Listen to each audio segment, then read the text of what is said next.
लक्ष्मण भाई आज कहीं तुम गोटे कथा मन पड़े क्यों कथा भाई मन पड़े मोर बाल्य अवस्था कथा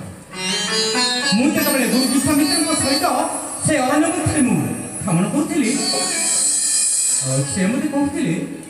ये दक्षिण सिंधुर अल्प निकट जो आश्रम से हूँ अगस्त ऋषि आश्रम भाई मोर मन पड़े ये जो आश्रम देखा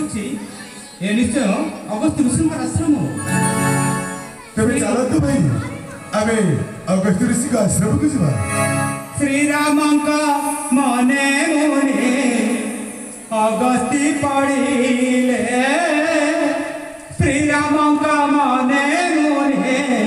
अगस्ती पड़िले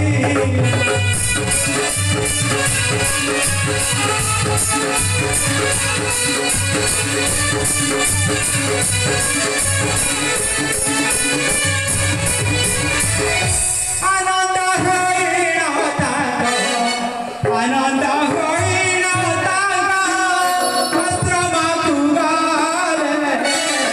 आश्रम कुगाले श्री राम माने मुने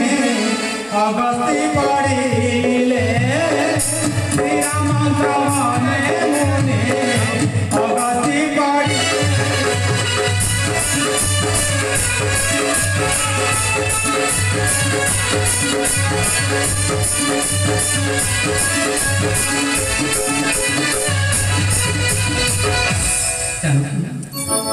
लक्ष्मण भाई आश्रमे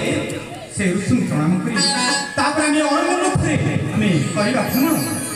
हेउतबे भाई